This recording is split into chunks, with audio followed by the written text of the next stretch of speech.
At my daughter's wedding, her fiancé introduced me to his boss as an unemployed loser. He thought he was being funny. He thought humiliating me would make him look successful in front of the CEO, but he didn't know that the man he was trying to impress was the man I hired 20 years ago to run my company. When his boss looked at me, smiled, and said to the groom, "You are fired." The silence in the ballroom was deafening. My name is Reginald King. I am 70 years old. If you are watching this video, please like and subscribe to my channel and tell me in the comments if you have ever been underestimated because of how you look. I want to know your story. The air conditioning in the ballroom of the Grand Plaza Hotel was set to freezing, but sweat was already beading on my future son-in-law's forehead. Preston Sterling was a man who lived his life loud, fast, and entirely on credit. He stood in the center of the room, his white tuxedo gleaming under the crystal chandeliers, looking like a prince in a fairy tale he couldn't afford.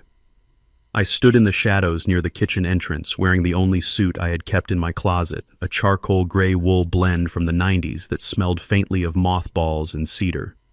I watched my daughter Nia glowing in a dress that cost more than the down payment on my first house. She looked happy, but her eyes were darting around nervously, checking on Preston, checking on the guests, checking on me. She was ashamed. I could feel it in the way she hesitated to bring her friends over to introduce them to her father. To her and to everyone in this room, I was just Reggie, the old man who lived in a wooden cabin on the edge of town, drove a rusted Ford truck, and spent his days fishing. Preston waved me over. His gesture wasn't inviting. It was a summons. He was sitting at the VIP table, the table reserved for the most important people in his world. Seated there was a man I knew very well, though he hadn't seen me in 5 years. Mr. Henderson, the current CEO of King Logistics. The man I had personally groomed to take over my empire when I decided to vanish into the background. "Come here, Reggie," Preston shouted, his voice booming over the jazz music. "I want you to meet someone." I walked over slowly. My knees ached, a reminder of 40 years spent loading cargo trucks before I owned the fleet. As I approached the table, Preston stood up and wrapped a heavy arm around my shoulder. It felt like a yoke. He smelled of expensive scotch and arrogance. "Mr. Henderson," Preston said, his voice dripping with a false, oily charm. "I want you to meet my father-in-law, Reginald. He is a bit of a character." Henderson looked up from his steak. His eyes narrowed slightly behind his gold-rimmed glasses. He was trying to place my face, but the beard I had grown and the 20 pounds I had lost since retirement were doing a good job of disguising me. Preston didn't wait for a response. He continued squeezing my shoulder hard enough to bruise. "Reggie here is a simple man. He lives out in the sticks. Unemployed for years, actually. We try to help him out where we can, throw him a bone. But honestly, he is a bit of a loser. I told Nia we had to invite him out of pity. Can you believe he drove a truck here that sounds like a lawnmower?" A few people at the table chuckled nervously. Nia, who was standing a few feet away, dropped her gaze to the floor. She didn't defend me. She didn't say a word. She just let her husband reduce her father to a charity case to score points with his boss. I felt a cold fire ignite in my chest. It wasn't anger, it was clarity. For months I had suspected Preston was not who he claimed to be. I knew he was a regional sales director at my company, but his lifestyle didn't match his salary. The penthouse, the sports car, this wedding that cost $200,000. He claimed he was a top performer, a rainmaker. Standing there listening to him mock me, I realized he wasn't just a liar. He was a fool. I looked at Henderson. The CEO was no longer eating. He was staring at me, his fork suspended halfway to his mouth. The recognition was dawning in his eyes. He looked at my old suit, then at my face, and finally at the class ring on my right hand, a ring identical to the one he wore. It was the ring I gave to the top 5 executives when we hit our first $1 billion. Reggie Henderson whispered, his voice trembling slightly. "Is that you?" Preston laughed, oblivious to the shift in the atmosphere. "Yeah, that is Reggie. Don't worry, he won't ask you for a job. He is too busy watching paint dry on his porch." I didn't say a word. I simply reached up and adjusted my tie, a specific knot I had taught Henderson to tie decades ago. I looked Henderson dead in the eye and gave him a barely perceptible nod. It was a command. It was the same look I used to give him across the boardroom table when it was time to cut a bad deal loose. Henderson stood up. The chair scraped loudly against the floor. The noise cut through the chatter at the table. He didn't look at Preston. He didn't look at Nia. He looked only at me, and for a second I saw the terror of a man who realizes he has allowed a hyena into the lion's den. Mr. Sterling Henderson, said, his voice icy and projecting loud enough for the surrounding tables to hear. Preston smiled, thinking he was about to receive a compliment. Yes, sir. You just called this man an unemployed loser, Henderson said. Yeah, just a joke, sir. Preston waved his hand dismissively. Just keeping it light. It is not a joke to me, Henderson replied. His face was pale. This man is not unemployed, and he is certainly not a loser. He is the reason you have a job, or rather the reason you had a job. The smile slid off Preston's face like grease. What? You are fired, Preston Henderson said, slicing the air with his hand. Effective immediately. You are fired for gross misconduct, lack of judgment, and quite frankly for being an idiot. The music seemed to stop. The clinking of silverware ceased. 300 guests turned their heads toward the VIP table. Preston stood there, his mouth opening and closing like a fish pulled onto a dock. Fired, Preston stammered. You can't fire me. It's my wedding day. I'm your top salesman. You are a liability, Henderson spat. And if you ever speak to this man with disrespect again, I will make sure you never work in this industry again. Get out of my sight. Henderson turned to me and bowed his head slightly. It was a gesture of deep respect, a soldier saluting his general. I kept my face impassive. I didn't want to reveal my full identity yet. Not here, not like this. I wanted Preston to suffer in the confusion. Preston looked at Henderson, then at me, his face twisting into a mask of pure rage. He couldn't process what was happening. In his mind, I was the cause. I was the bad luck. I was the stain on his perfect white tuxedo. Nia let out a gasp, her hands flying to her mouth. The glass of champagne she was holding slipped from her fingers and shattered on the marble floor. The sound was sharp and violent, breaking the trance of the room. I looked at Preston, whose face was turning a dangerous shade of purple. I reached out to a passing waiter, took a glass of red wine from his tray, and took a slow, deliberate sip. This wine is sour, I said calmly, my voice carrying through the silence. Just like your manners, Preston. Preston lunged toward me, his hands reaching for the lapels of my old suit. You did this! He screamed, spittle flying from his mouth. You old senile fool. What did you say to him? You ruined everything. Security guards, who Henderson must have signaled, stepped in, immediately restraining Preston before he could touch me. He thrashed in their grip, screaming obscenities, blaming me, blaming the world, blaming everyone but himself.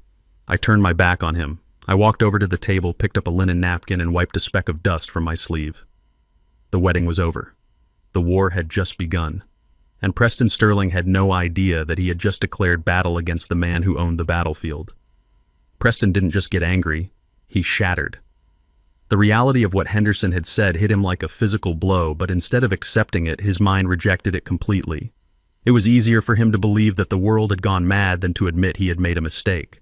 He stood there, his chest heaving, his eyes darting back and forth between Henderson and me with a manic intensity. You are joking. Preston laughed, but it was a dry, hysterical sound that made the guests closest to him step back. This is a test, right, boss? You are testing my loyalty. You want to see if I can handle pressure. Well, I can handle it. Good one, sir. You really had me going there for a second. Henderson didn't smile. He didn't blink. He adjusted his glasses and looked at Preston with the cold detachment of a man watching a bug writhe on a pin. I am not joking, Mr. Sterling. You are fired. Leave the premises immediately before I have you escorted out by force. That was the spark that ignited the powder keg. Preston's face twisted from confusion to pure, unadulterated violence. He roared a sound that was less human and more animalistic and lunged across the table. He wasn't aiming for me this time. He was aiming for the man who had just taken away his future. You can't do this to me, Preston screamed, his hands clawing at the air inches from Henderson's throat. I made you millions. I am the star of this company. The security guards who had been hovering on the perimeter moved with professional speed. Two of them intercepted Preston midair. One grabbed his arm, twisting it behind his back, while the other wrapped a thick arm around his chest. The momentum sent them crashing into a serving table loaded with shrimp cocktails and ice sculptures. The sound of shattering glass and crashing metal echoed through the ballroom like a bomb going off. Ice cubes skittered across the polished floor. Shrimp and cocktail sauce splattered onto the silk dresses of the bridesmaids. The guests screamed. It wasn't a wedding anymore. It was a brawl. Let me go, Preston howled, thrashing against the guards. He managed to kick out his expensive dress shoe connecting with a chair and sending it flying into the crowd. "Get your hands off me! Do you know who I am?" Nia was frozen in the center of the room, her hands pressed over her mouth, watching the man she had just married turn into a monster. She looked at me, her eyes pleading for me to do something to stop it, but I stood still. I took another sip of the sour wine. This was a lesson she needed to see. She needed to see the man behind the mask. The guards finally managed to pin Preston to the floor. His white tuxedo was now stained with red cocktail sauce, looking like blood. His hair was a mess hanging over his wild eyes. He was panting, spitting curses at the ceiling, his dignity completely stripped away. "Get him up," Henderson ordered, wiping a speck of sauce from his lapel, "and get him out of my sight." As the guards hauled Preston to his feet, the atmosphere in the room shifted from shock to judgment. The guests were whispering, pointing, recording everything on their phones. The illusion of the perfect power couple had dissolved, leaving only a violent, unemployed man and his terrified bride. Preston shook the guards off as soon as he regained his footing, though they stayed close, ready to pounce again. He smoothed his jacket with trembling hands, his chest heaving. He looked around the room, seeing the cameras, the judgmental stares, the ruin of his big day. He needed a scapegoat. He needed someone to blame because a narcissist can never look in the mirror. His eyes locked on me. "This is your fault," he screamed, pointing a shaking finger at my chest. "You did this, you and your bad luck. You walked in here looking like a beggar and you poisoned everything." He turned to Nia, who was sobbing quietly now. "And you let him in. I told you not to invite him. I told you he was nothing but trouble. Look at what he did. He turned my boss against me. He probably lied to him. He probably told him some sob story to make me look bad." Nia shook her head, tears streaming down her face. "Preston, stop." He didn't say anything. "You were the one who insulted him." "Shut up!" Preston snapped, his voice cracking. "You are supposed to be on my side. I gave you everything. I gave you this wedding. I gave you this life, and you let your loser father ruin it all." He was unraveling, spewing venom in every direction. He called me a curse. He called me a parasite. He claimed I had been jealous of his success and had plotted this whole scene to humiliate him. It was delusional, but he believed it. He had to believe it to survive the weight of his own ego. Suddenly, the heavy double doors of the ballroom swung open. A man in an impeccable black suit walked in, followed by two assistants carrying clipboards. It was the hotel manager. He didn't look happy. He looked at the overturned table, the smashed ice sculpture, the sauce on the floor, and the guests cowering in the corners. "Mr. Sterling," the manager said, his voice cutting through Preston's rant like a knife. "We have a problem." Preston spun around, his face red and sweaty. "What now? Can't you see I am busy? We have received multiple complaints from the other ballrooms about the noise," the manager said calmly. "Furthermore, there has been significant damage to hotel property, and violent conduct is a direct violation of your contract. I am shutting this event down immediately." "Shutting it down!" Preston laughed, a manic, high-pitched sound. "You can't shut it down. I paid a fortune for this." Actually, the manager corrected, checking the clipboard. "You paid a deposit. The remaining balance of $30,000 was due at the conclusion of the event. However, given the breach of contract and the damages I am seeing here, I am invoking the immediate payment clause. I need the full balance settled right now, or I will be calling the police to press charges for property damage and theft of services." $30,000. The number hung in the air. The guests went silent again. The music had long stopped. The only sound was the hum of the air conditioning and Nia's soft crying. 30,000, Preston repeated. He looked at the manager, then at the guards, then at the exit. He realized he was cornered. He puffed out his chest, trying to regain some semblance of control. "Fine. Fine. I will pay your stupid bill. And then I am going to sue you for ruining my wedding." He reached into his inner pocket and pulled out a sleek metal wallet. He extracted a black credit card with a flourish, holding it up like a weapon. "Here, take it. Put it all on this. And add a tip for yourself so you can buy a new personality." The manager took the card without a word. He signaled to one of his assistants, who brought over a portable card terminal. The manager inserted the card. He typed in the amount, $30,000. He handed the machine to Preston to enter his PIN. Preston punched the numbers in, aggressively staring at me the whole time with a look of pure hatred. "Watch this, old man," he sneered. "This is what money looks like." The machine beeped. A harsh, flat sound. Transaction declined. The manager looked at the screen, then at Preston. "I am sorry, sir." The card was declined. "Try it again," Preston snapped. "It's a platinum card. It has no limit." The manager tried again. Beep. Declined. Preston's face went pale. He snatched the wallet back and pulled out another card. "Try this one." Beep. Declined. A third card. Beep. Declined. Preston was sweating profusely now. He was tapping the machine, shaking it as if he could force the money to appear. "There must be a mistake. The system is down. Call the bank." "There is no mistake, sir," the manager said, his voice dropping an octave. "The cards are maxed out. Or frozen. Do you have another form of payment?" Preston looked at Nia. "Do you have your card?" Nia shook her head. "You told me to leave my purse in the suite. I don't have anything on me." Preston looked around the room. His friends were looking at the floor. His parents were nowhere to be seen. He was alone, completely and utterly alone, with a $30,000 debt hanging over his head and the threat of jail time closing in. Then his eyes landed on me again.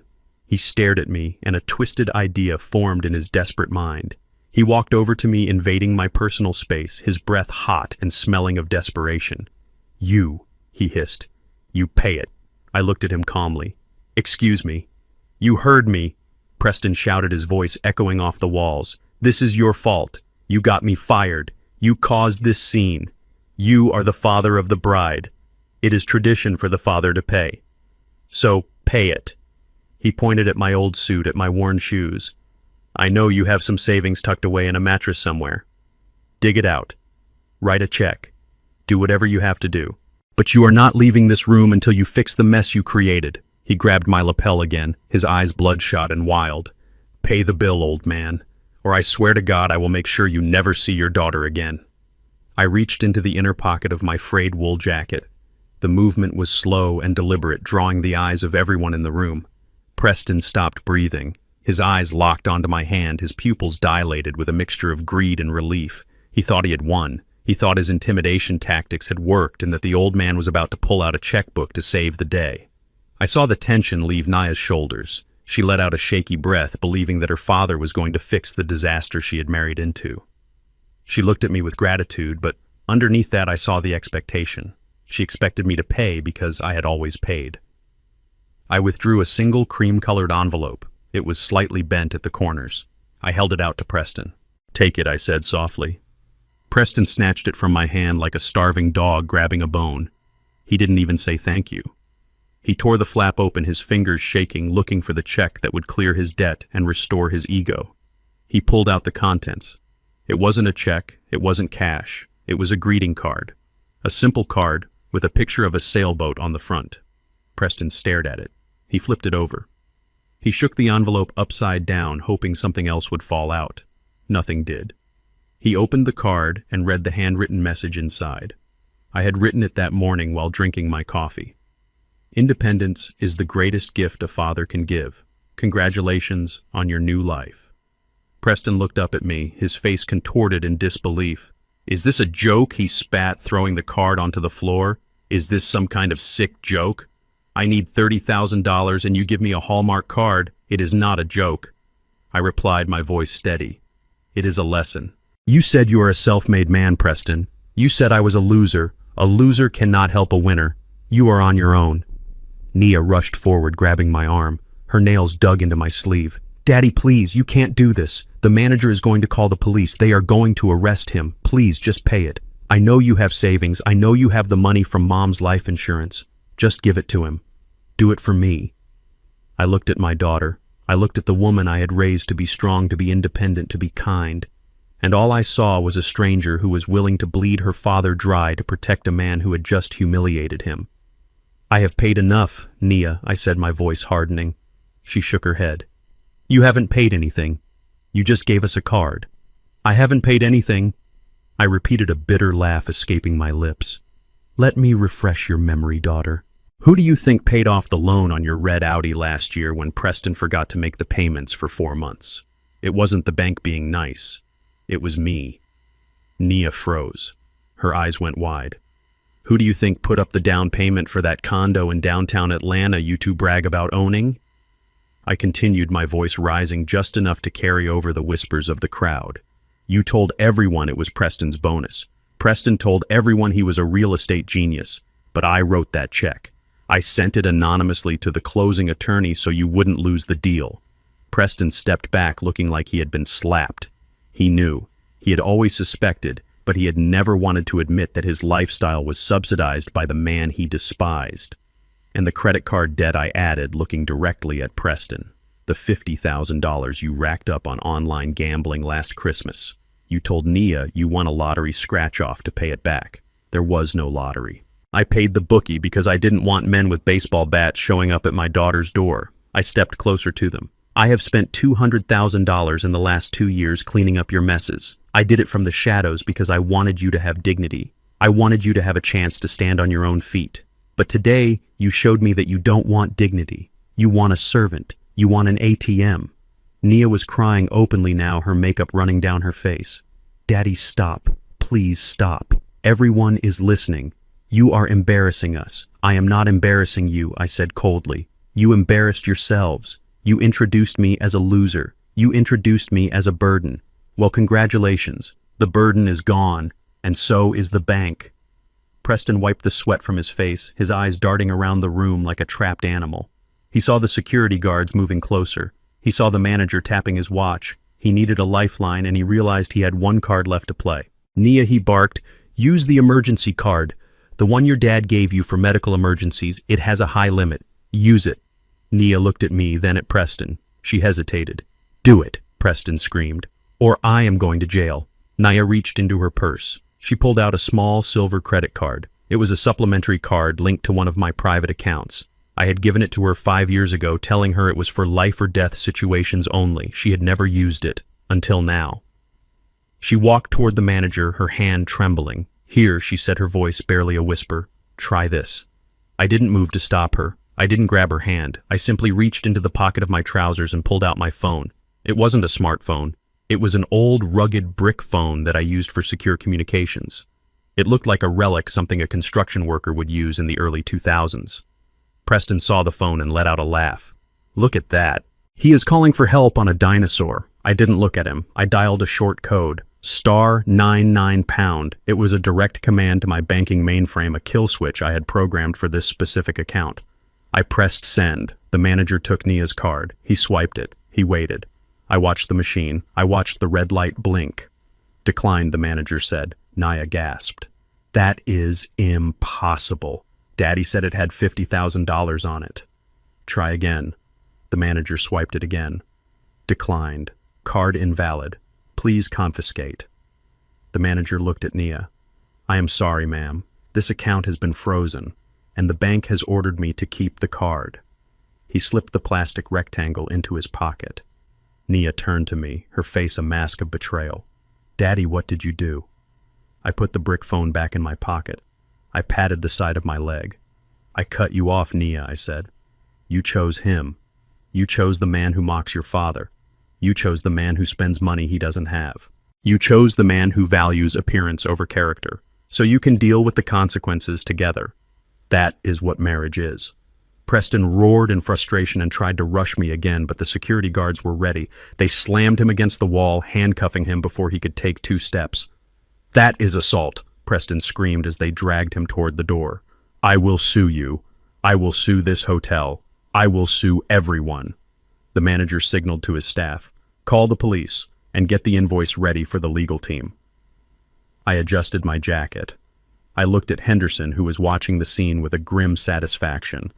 He nodded at me, a silent acknowledgement that justice had been served. I walked past Nia. She tried to grab my hand, but I stepped out of reach. Daddy, wait, she sobbed. How are we going to get home? They took the car keys. Take the bus, I said without breaking stride. It builds character.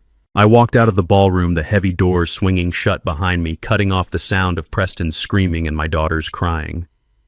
I walked through the lobby and out into the cool night air. My rusted Ford truck was waiting for me in the valet line, parked right next to the Bentleys and Mercedes. The valet boy looked at me holding my keys. Ready to go, sir? He asked. I took the keys and climbed into the cab. The engine roared to life with a rough, sputtering sound that Preston hated. I smiled. It was the sound of freedom. I drove away from the hotel, leaving the chaos in my rearview mirror, knowing that the hardest part was yet to come. They would come for me. They would come for my land, and I would be ready. 3 days passed in a silence that felt heavy, like the air before a tornado touches down. I spent those days sitting on my porch, whittling a piece of cedar wood and watching the road. I knew Preston wasn't done. A man like him, stripped of his ego and his income, doesn't just fade away. He explodes. I just didn't know when the shrapnel would fly.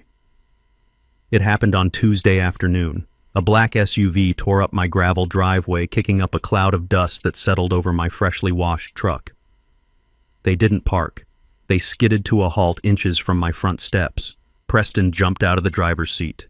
He looked like a man who hadn't slept in 72 hours. His expensive shirt was wrinkled. His eyes were bloodshot, and he moved with the jerky, frantic energy of an addict looking for a fix.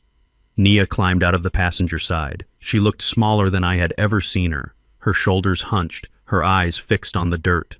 Preston didn't knock. He kicked the front door open. The old wood groaned and splintered near the lock, the sound echoing through the small cabin like a gunshot. He stormed into my living room, bringing the smell of stale sweat and desperation with him. "You think you are smart, old man?" he screamed, his voice cracking. "You think you can ruin my life and just sit here playing with sticks?" I stood up slowly from my armchair, my hand tightening around the handle of my pocket knife. "Get out of my house, Preston." "This isn't a house," he spat, spinning around. "It is a shack. It is a termite mound. I don't know how Nia lived in this filth." He grabbed a ceramic vase from the mantel. It was a simple blue thing, imperfect and slightly lopsided. My wife Beatrice had made it with her own hands 40 years ago in a pottery class we took together. It was the first thing she ever made. "Don't touch that," I warned, my voice dropping to a dangerous growl. Preston looked me in the eye and smashed the vase against the floor. The ceramic shattered into 100 pieces. He kicked the shards across the room, grinding the memory of my wife into the dust. "Oops," he sneered. He then grabbed a framed photo from the side table. It was the last picture taken of Beatrice before the cancer took her. She was smiling, sitting in the garden, wearing her favorite sun hat. "And this garbage," Preston yelled. "It belongs in the trash." He threw the photo out the open door. It landed face down in the dirt of the front yard. My heart hammered against my ribs with a violence I hadn't felt in years. I wanted to tackle him. I wanted to break him. But I stayed rooted to the spot. Violence was his language. If I fought him physically, he would win the narrative. I had to beat him my way. Preston reached into his jacket and pulled out a thick legal envelope. He slammed it onto my small dining table with enough force to make the salt shakers jump. "Read it," he commanded. I didn't move. "Tell me what it is." "It is a lawsuit," Preston announced, puffing out his chest. "Defamation of character, loss of income, emotional distress, malicious interference with a business contract. I am suing you, Reginald. I am suing you for $5 million. I looked at the envelope, then at him. $5 million, I repeated calmly. "You don't have $5, Preston." "I will when the court is done with you," he shouted. "You told lies to Henderson. You slandered me. You destroyed my reputation in this town. I can't get a job interview. No one will hire me. You took everything from me, so now I am going to take everything from you." I looked at Nia. She was standing by the door, refusing to look at the broken vase or the photo in the dirt. She was trembling. "Nia," I said softly, "is this what you want?" She didn't answer. She just wrapped her arms around herself as if she were cold. "Don't talk to her," Preston barked, stepping between us. "She is on my side. We are a team. And we know you don't have $5 million liquid. We know you are broke, but you have one thing." He pulled another document from his pocket. It was crumpled and stained with coffee. He smoothed it out on the table next to the lawsuit. "This land," he said, waving his hand around the room. "It is the only asset you have." I checked the county records. "You own it free and clear. It is a dump and the cabin should be condemned, but developers are buying up properties along the highway." He pointed a shaking finger at the paper. "It was a quitclaim deed." "Sign it," he demanded. "Transfer the property to me. I can sell it quickly. It won't cover the $5 million, but it will get me some cash. It will get the bookies off my back and pay for a lawyer to go after Henderson." I walked over to the table and looked down at the deed. He wanted my home. He wanted the place where I had raised my daughter, the place where I had nursed my wife. the place where I had found peace away from the noise of the corporate world. "You want me to sell my home to pay for your gambling debts?" I asked. "It is not a home." Preston screamed, his face turning red. "It is a patch of dirt with a roof. Look at it. It is pathetic. Just like you. Sign the paper, Reggie. It is probably worth $50,000 if we are lucky. That is just enough to keep my kneecaps intact for another week." I let out a short, dry laugh. It rattled in my chest. "You think this land is worth $50,000? I asked. "It is dirt and weeds," he said dismissively. "What else could it be worth?" I picked up the deed and looked at the legal description. He hadn't even read it properly. He just saw a cabin and a driveway. "Preston," I said, my voice steady and cold. "You see a shack and a garden. You see what is in front of your face. But you didn't look at the survey." I stepped closer to him, forcing him to look up at me. "This cabin sits on 50 hectares of land," I revealed. "I bought the surrounding parcels 40 years ago when everyone said the highway would never come this far out. I own the timber rights. I own the mineral rights. And last year, the city rezoned this entire sector for commercial development." Preston's eyes bulged. His mouth fell open.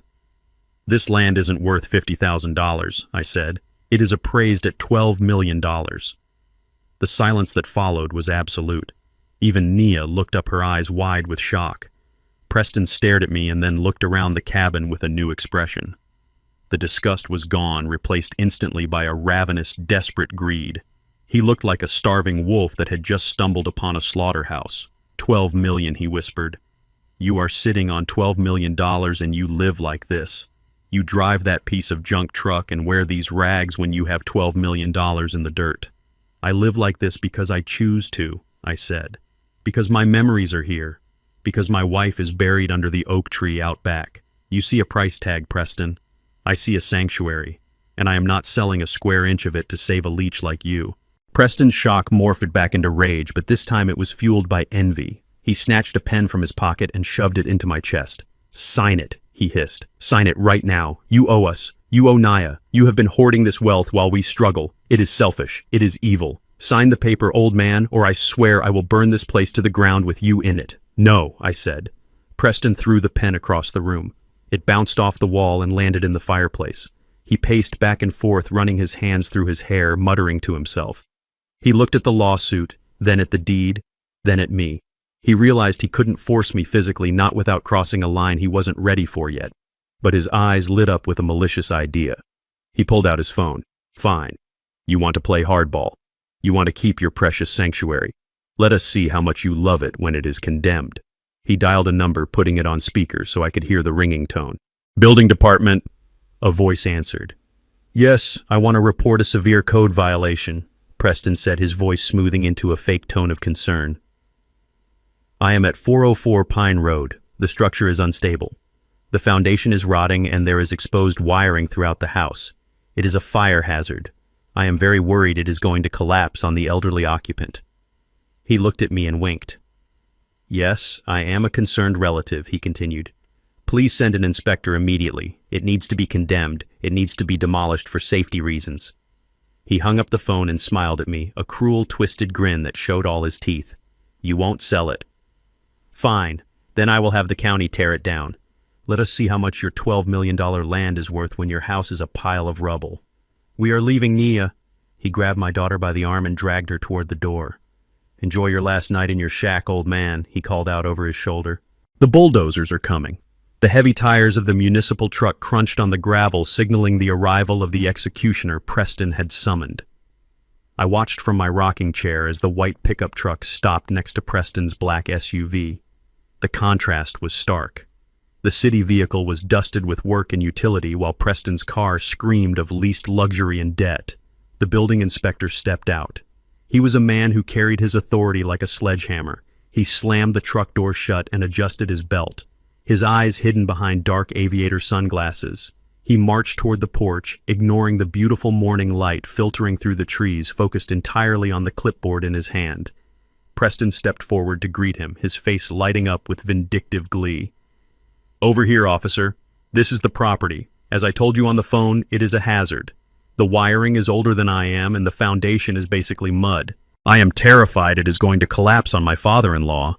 He pointed at me with a gesture that was half accusation, half mockery. Look at him. He sits there because he is probably afraid to move in case the floor gives way. We need an emergency condemnation order. We need it bulldozed before someone gets hurt. The inspector stopped at the bottom of the steps. He looked at the siding of the cabin. He kicked a wooden support beam with his steel-toed boot. The wood held firm solid as the day I placed it, but the inspector made a show of shaking his head and scribbling something ominous on his pink form. I am going to need to see the interior, the inspector grunted, his voice rough. But from the outside I can already see 3 major code violations. We are likely looking at an immediate vacate order. Preston turned to me, his smile stretching so wide it looked painful. Did you hear that, Reggie?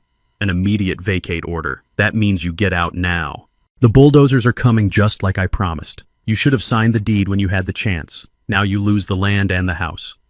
Nia stood by the car, her hands covering her face. She was watching her childhood home being sentenced to death, and she didn't say a word to stop it. The inspector walked up the steps. He finally took off his sunglasses to get a better look at the door frame. He looked at me. I didn't move. I didn't flinch. I just looked him dead in the eye. Name of owner. The inspector barked pen hovering over the paper. Reginald King, I said. The inspector's hand froze. He looked up from the clipboard. He squinted, leaning in closer, studying my face. He looked at the scar above my eye. He looked at the way I held my hands. The aggression drained out of his posture like water from a cracked bucket. His jaw went slack. Mr. King, he whispered. Mr. Reggie King. That is me, I replied calmly. The inspector lowered the clipboard slowly. A look of absolute recognition and deep respect washed over his face. He took a step back, almost stumbling. I didn't know you lived here, sir, he said, his voice changing completely. It was no longer the voice of a bully. It was the voice of a man speaking to a legend. I haven't seen you since the groundbreaking of the West Side Park. My kids play on that playground every weekend. I nodded slowly. That is good to hear, Marcus. I remember you. You were the foreman on the drainage crew. You kept the project under budget. Preston let out a sound of pure confusion. He stepped between us, waving his hands. What is going on? Why are you talking to him like that?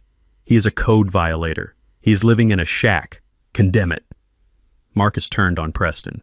The look he gave my son-in-law was withering. He looked at Preston like he was something he had scraped off his boot.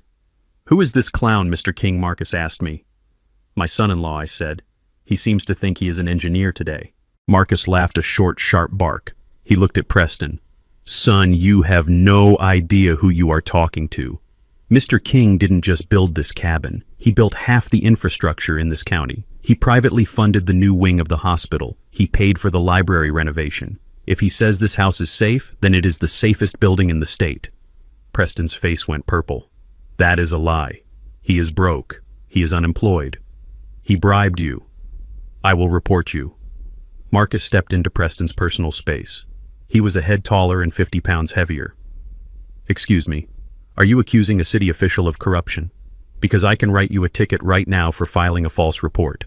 It is a crime to waste municipal resources on a vendetta. Do you want me to call the sheriff? Preston backed away, his hands raising in surrender. No, I thought. You thought wrong, Marcus snapped. He tore the pink citation sheet off his clipboard. He crumpled it into a ball and tossed it onto the ground at Preston's feet. Get off this property, and if I see your name on my dispatch log again, I will have you arrested for harassment. Marcus turned back to me and tipped his imaginary hat. Sorry for the disturbance, Mr. King. You have a good day. Thank you, Marcus, I said. The inspector got back in his truck and drove away. Preston stood there staring at the crumpled paper in the dirt. He was shaking. He had tried to use the law as a weapon, and it had turned in his hand. He looked at me, and for a second I saw fear. But then the fear turned into something darker, something sharper. He turned slowly toward Naya. She was staring at me with wide eyes, processing what the inspector had said. Hospital wings, libraries, infrastructure. Did you hear that Nia Preston said, his voice soft and poisonous? Nia blinked. Hear what? The Inspector Preston said, walking over to her. He said your dad funded the hospital. He said he paid for the library. Do you know how much that costs? That is millions of dollars, Nia. Millions. He grabbed her shoulders and spun her to face me. He isn't broke, Nia. He has been lying to you. He has been hoarding millions of dollars while we suffer. He watched us get evicted. He watched me lose my job. And he sat here on his piles of cash and did nothing." Naya looked at me.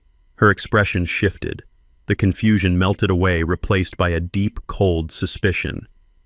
"Dad," she whispered, "is it true? Do you have money?" I didn't answer. "Answer me," she screamed. "Do you have millions of dollars?" "Yes," I said. Nia recoiled as if I had slapped her. "You have millions, and you let us live like this. You let us struggle. I let you live your life," I said. "No, you lied to me," she cried. "You are hiding money from your own family." Preston was right. "You don't love us. You just love your money." She grabbed Preston's hand. "Let us go. I can't stand to look at him." Preston smirked at me as he led her to the car. He hadn't destroyed my house, but he had destroyed something far more important. He had turned my daughter against me. And as they drove away, I knew this wasn't over. It was just the beginning of a much dirtier war. The dust from their departure had barely settled when I began preparing for their return. I knew they wouldn't stay away. Greed is a powerful magnet, and now that they knew the magnet was $12 million strong, they would be back.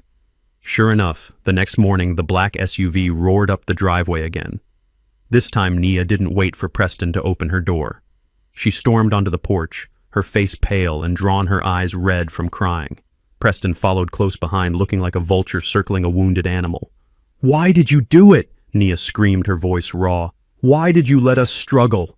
Why did you let us get evicted? You have millions, Dad, millions, and you watched me cry over unpaid bills. You watched me stress about the wedding budget. Do you hate me? Is that it? Do you hate me that much?" I sat in my chair, my hands resting on my knees. I didn't hate her. I loved her enough to let her fail, which is the hardest kind of love there is. But she wasn't ready to hear that. She was hurting, and she was looking for a villain. "I didn't do it to hurt you, Nia," I said calmly. "I did it to protect you. Protect me." She laughed, a bitter, broken sound. "By lying to me. By pretending to be poor. How does that protect me?" "By keeping him away from the money," I said, pointing a finger at Preston. Preston stepped forward, his chest puffed out. "Don't you dare blame this on me. You are the liar here, Reggie. You are the one sitting on a fortune while your daughter starves. You are a miser. A selfish old miser." I stood up. I reached under my chair and pulled out a thick manila folder. I had compiled it over the last 6 months with the help of a private investigator. It was heavy. It thudded when I dropped it onto the small wooden table between us. "I am not the one starving her, Preston," I said. "You are." Preston looked at the folder. "What is that?" "More lies." "It is the truth," I said. "Something you seem to be allergic to." I opened the folder. Papers spilled out. Bank statements, credit card bills, casino receipts, hotel invoices. "Nia, look at this," I commanded. Nia hesitated. She looked at Preston, who was suddenly very still. "Don't look at it, babe," Preston said quickly. "It is fake. He forged it, just like he lied about being broke." Nia looked at me, then at the papers. Curiosity won out. She picked up the top sheet. It was a credit card statement from 3 months ago. "This is your card, Preston," she said, frowning.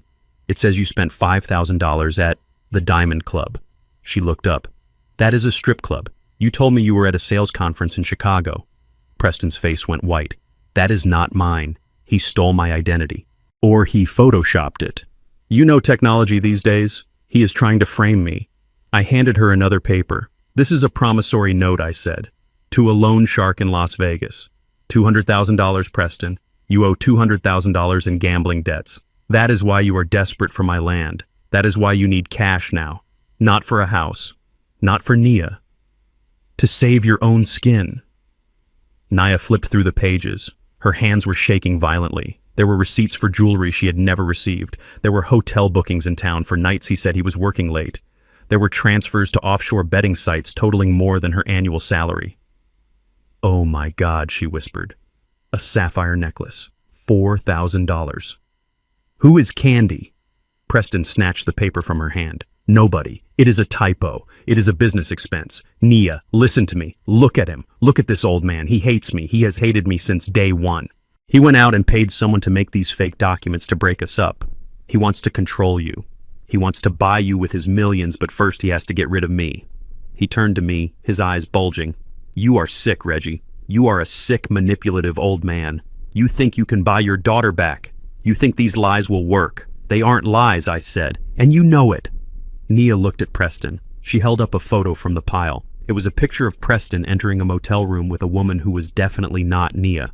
The timestamp was from 2 weeks before the wedding. Is this Photoshop too, Preston? She asked, her voice trembling. Preston stared at the photo.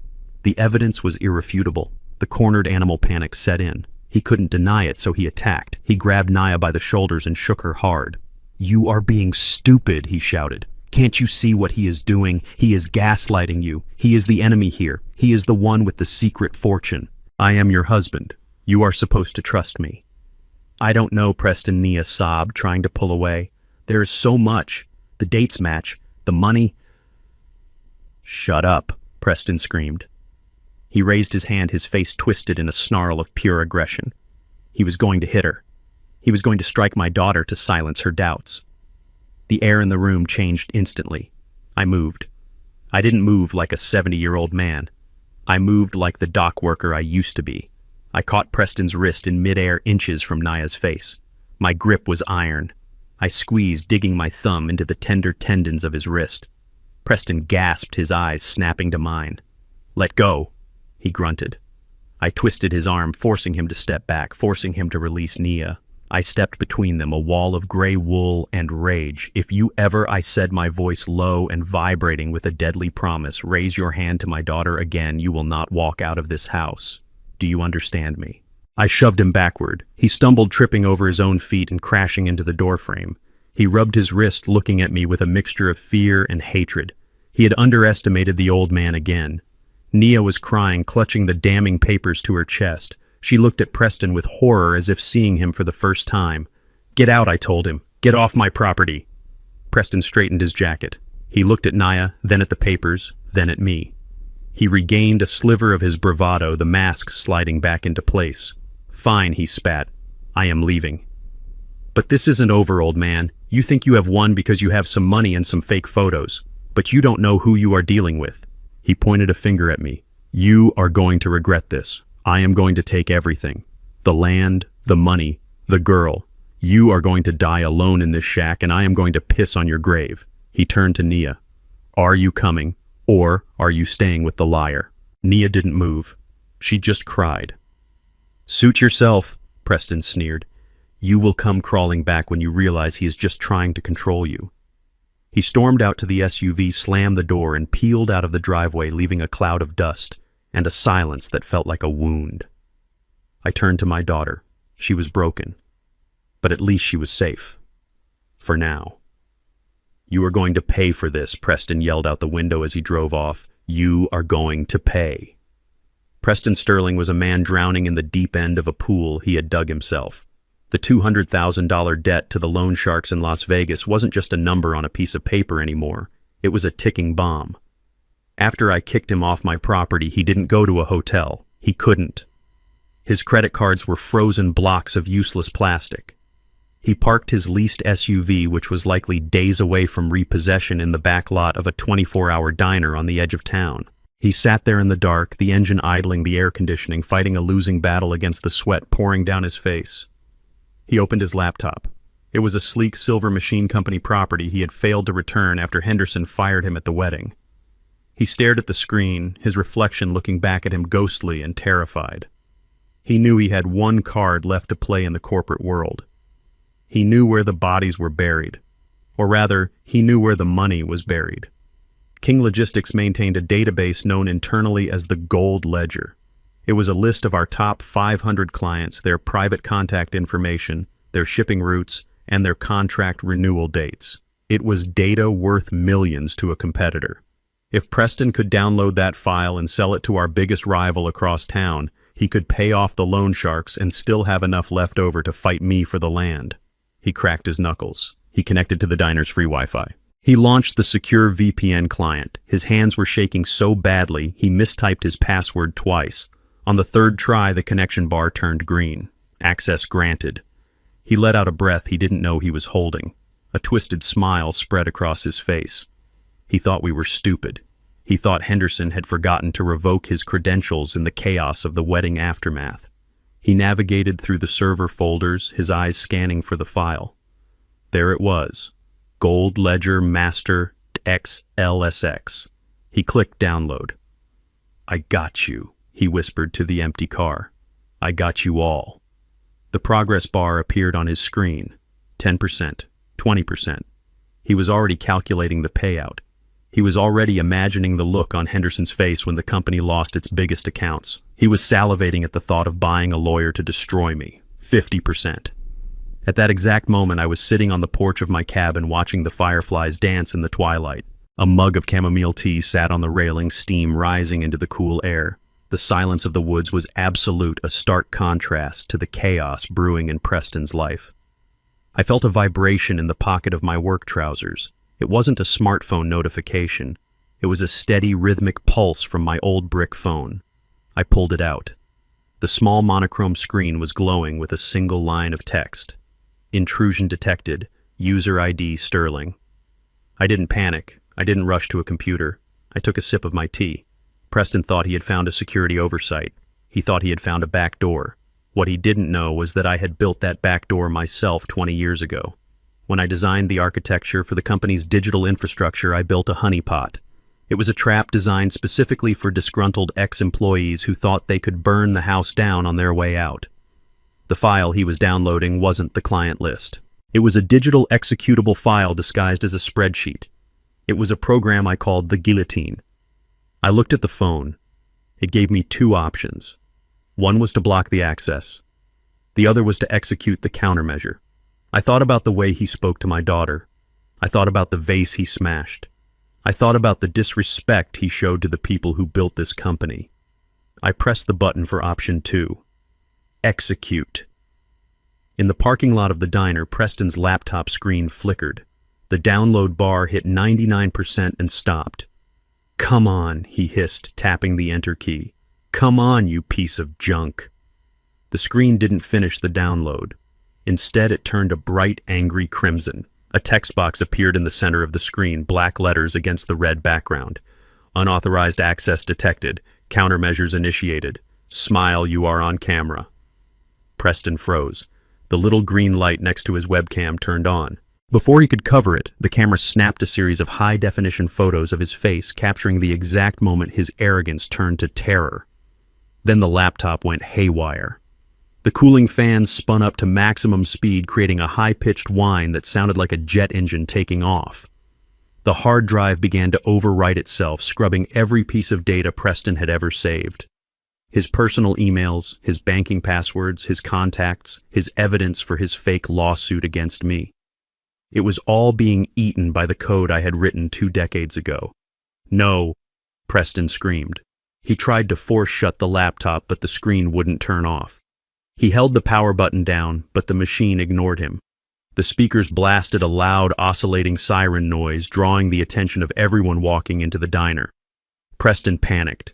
He threw the laptop onto the passenger seat as if it were burning hot. The screen finally went black, but the damage was done. The device was a brick, and the signal had already been sent. 5 minutes later, Preston's phone buzzed. It was an email notification. He checked it, his hands trembling. It was from the legal department of King Logistics. Subject: Notice of legal action. Mr. Sterling, we have logged a verified attempt of corporate espionage originating from your personal device. We have photographic evidence and IP logs confirming your identity. We are filing immediate charges with the FBI for violation of the Economic Espionage Act. We are also suing you for $10 million in damages for attempted theft of trade secrets. Do not leave the jurisdiction. Preston dropped the phone. He screamed a long, guttural sound of pure frustration and fear. He punched the steering wheel, tears of rage streaming down his face. He was trapped. He had tried to steal his way out of debt and had only succeeded in digging a hole so deep he could never climb out. He looked at the darkened cabin of his car. He was broke. He was facing federal prison. He had enemies on all sides. The loan sharks, the company, me. He needed a way out. He needed a nuclear option. His eyes narrowed as a new dark thought entered his mind. He couldn't beat me with money. He couldn't beat me with the law. He couldn't beat me with business. But there was one thing he could use, one weakness he thought I had. My age. He picked up his phone again. He dialed Nia's number. His voice changed instantly, shifting from the rage of a cornered animal to the smooth, manipulative tone of a concerned husband. "Nia, baby, listen to me," he said, his voice thick with fake emotion. "I just tried to log into my old work email to get some contacts to find a new job, and your dad blocked me. He hacked my computer. He is destroying my electronics remotely." He paused, letting the lie sink in. "Honey, I am really worried about him. This isn't normal behavior. The paranoia, the aggression, the hoarding of money while living in squalor. I spoke to a specialist friend of mine. These are classic signs of advanced dementia. He is a danger to himself and to others." He took a deep breath, preparing to deliver the final blow. "We can't let him live like this, Nia. We have to take control, for his own good. We need to get him help. We need to get him committed. And once we are his legal guardians, we can stop him from hurting us anymore." He hung up the phone and started the car. A cruel smile played on his lips. If he couldn't steal my money, he would simply take away my freedom. He would lock the old man away and take the keys to the kingdom. It was time for the final hand, the nursing home plot. The seed of doubt Preston planted in my daughter's mind bloomed into a poisonous tree within hours. He didn't give her time to think. He didn't give her time to come ask me for the truth. He isolated her in their cramped, temporary apartment and bombarded her with fear. I wasn't there to defend myself, but I know exactly what he said because Nia told me later through tears of shame. He paced around her waving his dead phone like a prop in a horror movie. He told her that I hadn't just blocked him from a computer. He told her I was raving. He claimed I had called him screaming about spies and assassins. He told her that the millions of dollars I claimed to have were just a symptom of extreme delusion, a common fantasy for seniors losing their grip on reality. He leaned in close, whispering his darkest lie yet. He told her I was hoarding kerosene. He said I had threatened to burn the cabin down to keep the government away from my imaginary fortune. "Do you want to get that call, Nia?" he asked her, his voice trembling with fake concern. "Do you want the sheriff to call you at 3 in the morning to tell you your father burned to death because we didn't act? We are the only ones who can save him. He is sick, baby. He is so sick he doesn't even know who he is anymore. That is why he attacked me. That is why he humiliated us. It is the disease talking." Nia broke. She was exhausted, broke, and terrified. She loved me, and Preston used that love as a weapon against me. She agreed to sign the papers. She agreed to the emergency and voluntary commitment. It happened at 2 in the morning. I was awake, sitting in the dark, monitoring the security feeds on my old phone. I saw the headlights cut through the trees long before they reached the cabin. It wasn't a police car. It wasn't a standard ambulance. It was an unmarked white van with tinted windows. Preston hadn't called the county services. He had hired a private patient transport service, the kind that asks no questions as long as the check clears. I stood up and put on my jacket. I knew I couldn't fight them off physically. If I pulled a gun or threw a punch, I would only prove Preston's narrative that I was violent and unstable. I had to play this hand differently. I reached into my safe and took out a small silver USB drive. I had prepared it days ago for a moment just like this. I slipped it into my palm, hiding it inside my sleeve. The front door burst open. No knock, no warning. 2 men in blue scrubs entered. They were the size of linebackers, their faces blank and professional. Preston walked in behind them holding a clipboard. Nia trailed at the back, her face buried in her hands, sobbing. "Mr. King," the first orderly said, stepping toward me. "We are here to take you to a safe place." I didn't move. I looked at Preston. "You are a coward, Preston. You can't win a fair fight, so you have to lock me away." Preston didn't look at me. He turned to Nia and held out the clipboard and a pen. "Sign it, honey. The doctor is waiting. We have to do this now before he hurts himself." Nia looked at me. Her eyes were wide with terror and sorrow. "Daddy, please. It is for your own good. You are not well. We just want to help you." "I am perfectly sane, Nia," I said calmly. "And he is lying to you." "See?" Preston shouted, pointing at me. "He is paranoid. He thinks everyone is lying. Sign the paper, Nia. Do it now." Nia's hand trembled as she signed the involuntary commitment order. The scratch of the pen on the paper sounded like a sentence being passed. As soon as the ink was dry, the orderlies moved. They didn't ask me to walk. They grabbed my arms. I stiffened, planting my feet. "I can walk," I said. "He is resisting." Preston yelled. "Sedate him." One of the men pulled a syringe from his pocket. It was already prepped. He didn't hesitate. He jabbed it into my shoulder through the wool of my jacket. I felt the sting, then the cold rush of the chemical hitting my bloodstream. "You didn't have to do that." I gritted out my legs, starting to feel heavy. Preston smiled. It was a smile of pure victory.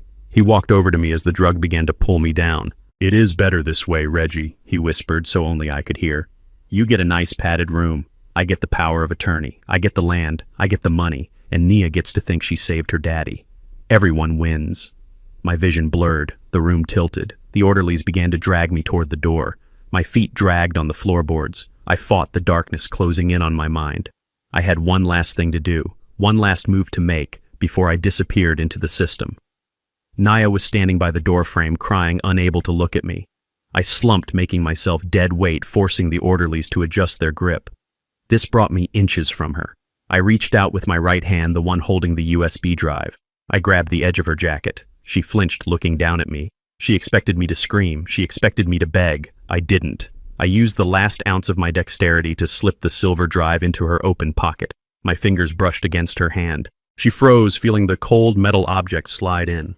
I looked up at her. My tongue felt thick. The world was spinning into a gray fog. But I forced my eyes to focus on hers one last time. "Don't cry," I whispered, my voice slurring. "Watch it. Watch what I gave you. Then you can cry." Nia frowned, her hand going to her pocket. She felt the drive. She looked at me, confusion warring with her grief. "Move him out," Preston barked. The orderlies hauled me through the door and into the night air. They threw me into the back of the van and strapped me to a gurney. The last thing I saw before the heavy metal doors slammed shut was Preston putting his arm around Nia, comforting her for the crime he had just forced her to commit. The engine started. The van lurched forward. I closed my eyes, letting the sedative take me. I was going to a prison, but I had left the key behind.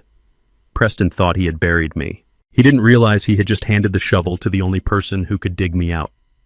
I woke up to the smell of ammonia and stale urine. My head felt heavy, like it was stuffed with wet cotton, a lingering effect of the sedative they had forced into my veins. I tried to sit up, but my muscles were sluggish and unresponsive. I blinked, trying to clear the fog from my vision. I was in a room that was barely larger than a closet. The walls were painted a peeling, institutional green. There was a single metal cot bolted to the floor, a thin mattress, and a toilet in the corner that lacked a seat. There were no windows. The only light came from a fluorescent strip buzzing angrily on the ceiling behind a wire cage. This wasn't a hospital. It wasn't a care facility. It was a warehouse for the unwanted. It was a place where families sent their elderly problems to be forgotten.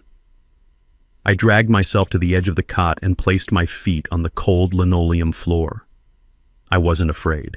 Fear is a reaction to the unknown, and I knew exactly where I was and why I was here. I was here because I had allowed it. I was here because it was the only way to get the evidence into the only hands that mattered. Miles away in the living room of the cabin Preston had tried to condemn my daughter was staring at the small silver object in her hand. The house was silent. Preston had dropped her off and left immediately to meet with his lawyer, eager to file the paperwork that would grant him power of attorney over my estate. He had left Nia alone with her guilt. She sat on the sofa where I used to read the newspaper. She looked at the USB drive I had slipped into her pocket. Her fingers trembled. She remembered my last words. "Watch it. Then you can cry." She reached for her laptop. It was an old machine, one I had bought her for college years ago. She plugged the drive into the side port. A folder popped up on the screen. It contained a single video file titled Simply the Truth. She hesitated. Her heart was pounding a frantic rhythm against her ribs. Part of her wanted to pull the drive out and throw it into the fireplace. Part of her wanted to believe the lie that Preston was her savior and I was the villain. But the doubt I had planted was a deep root. She moved the cursor and clicked play. The video player opened. The footage was from a hidden camera angle high up and wide. It was the interior of Preston's SUV. The timestamp was from 3 days ago, the afternoon he had come to threaten me with the lawsuit. Nia leaned in. On the screen, Preston was driving. He wasn't alone. In the passenger seat sat a woman Nia didn't recognize. She was young, blonde, and laughing. She had her hand resting intimately on Preston's thigh. "So he really has millions?" the woman asked, her voice tinny through the laptop speakers. 12 million in land alone, Preston replied, a smug grin plastered on his face, plus whatever cash he is hoarding. The old fool has been sitting on a gold mine while I have been dodging calls from collectors. And what about the wife, the woman asked. The daughter, does she know? Nia held her breath. She knows now. Preston laughed. But she is stupid. She is so desperate for love she believes anything I tell her. I told her the old man is crazy and she ate it up. She is weak. She is just like her father, pathetic and soft. The woman in the video giggled. So, what happens when you get the money? Preston took one hand off the wheel and squeezed the woman's leg. Once I get the power of attorney and sell that dirt, I am kicking Nia to the curb. I will give her a few $1,000 to shut her up and file for divorce. She is annoying anyway, always crying, always whining about her daddy. I am done with her. We take the cash, we buy a place in Miami, and we live like kings. Nia gasped. The air left her lungs. She watched as the Preston on the screen leaned over and kissed the woman a long, passionate kiss while driving the car her father had paid for. He is in a nursing home by the end of the week, Preston bragged to his mistress. And once he is locked up and medicated, nobody will ever listen to him again. He will rot in there, and we will be spending his fortune. Nia slammed the laptop shut. She couldn't watch anymore. She couldn't breathe. The scream that tore from her throat was raw and primal, a sound of pure agony. It wasn't just heartbreak. It was the shattering of her entire reality. I had been right. I had been right about everything. The gambling, the cheating, the theft. She had betrayed the only man who had ever truly loved her for a man who called her stupid and weak. She curled into a ball on the sofa, sobbing uncontrollably. She felt dirty. She felt used. She realized with a sickening clarity that she had signed the papers to imprison her own father based on the lies of a predator. The front door opened. Nia froze. She wiped her eyes frantically, but it was too late. Preston walked in. He was whistling. He held a bottle of champagne in one hand and a stack of legal documents in the other. He looked victorious. He looked like a man who had just won the lottery. "Honey, I am home," he called out cheerfully. "And guess what? The lawyer says we can expedite the property transfer. We are going to be rich by Friday." He stopped when he saw her. He saw the red eyes. He saw the open laptop on the coffee table. He saw the silver USB drive sticking out of the side. His smile vanished. The bottle of champagne lowered slowly to his side. The air in the room turned electric with tension. "What are you watching, Nia?" he asked, his voice dropping to a low, dangerous tone. Nia stood up. Her legs were shaking, but she stood. She looked at him, and for the first time she didn't see her husband. She saw a monster. "You are cheating on me," she whispered. Preston blinked. "Who told you that?" "Your crazy father." "I saw it," she screamed, pointing at the computer. "I saw you with her. I heard you. You called me stupid. You said you were going to dump me as soon as you got the money. You are stealing my father's land." Preston looked at the laptop. He didn't try to deny it. He didn't try to make up a lie. He dropped the champagne bottle. It didn't break. It rolled across the rug with a dull thud. He dropped the papers. He lunged forward. He grabbed the laptop with both hands and raised it above his head. With a roar of rage, he brought it down onto the corner of the heavy wooden table. The screen shattered. Plastic and glass flew across the room. He smashed it again and again until the device was nothing but twisted metal and wires. He ripped the USB drive out of the port and crushed it under his heel, grinding it into the floorboards. There he panted, staring at the debris. "Now you haven't seen anything. It is your word against mine. And who is going to believe a hysterical woman whose father is in the loony bin?" "You are insane," Nia cried, backing away toward the kitchen. "I am calling the police. I am going to get my dad out." Preston moved faster than she expected. He grabbed her arm and spun her around. He shoved her toward the bedroom. "You aren't calling anyone," he snarled. "You are going to stay right here. You are going to sit in that room and shut your mouth until the sale goes through. If you try to leave, if you try to call anyone, I will tell the doctors you are just as crazy as your old man. I will have you committed right next to him." He threw her into the bedroom and slammed the door. Nia heard the lock click. She pounded on the wood, screaming for him to let her out, but he just laughed. "Sit tight, wifey," he shouted through the door. "We are almost at the finish line." Back in my cell, the heavy steel door opened. A large orderly walked in. He held a cordless phone in his hand. He looked at me with dead eyes. "Call for you," he grunted. He held the phone to my ear. I couldn't move my arms fast enough to take it. "Hello?" I rasped, my throat dry. "Hello, Reggie." Preston's voice chirped in my ear. How is the vacation? Is the food good? You won't get away with this, Preston, I said. I already have, he replied. I am at the cabin. I have the deed. And I have Nia. She found your little movie, by the way. She didn't like it. But don't worry, I took care of her. She is locked in her room for her own safety. Just like you. My hand clenched into a fist. If you hurt her... What are you going to do, Reggie? He interrupted. You are locked in a box. You are powerless. You are nothing. I have the land. I have the girl. And you are going to rot in there until you die. Goodbye, old man. The line went dead. The orderly took the phone back and walked out the lock, engaging with a heavy clank behind him. I sat in the silence of my prison. Preston thought he had won. He thought the game was over. He didn't know that I wasn't trapped in there with him. He was trapped out there with me. I looked at the door handle. It was a simple pin tumbler lock. I reached into the hem of my trousers and pulled out a thin, stiff piece of wire I had concealed days ago. It was time to check out. I waited until the heavy footsteps of the orderly faded down the hallway before I moved. I pulled the piece of stiff wire from the hem of my trousers. It was a simple thing, a scrap of metal I had scavenged days ago, anticipating a moment like this, but in the hands of a man who had spent 40 years fixing engines and unjamming conveyor belts, it was a master key. I knelt by the door.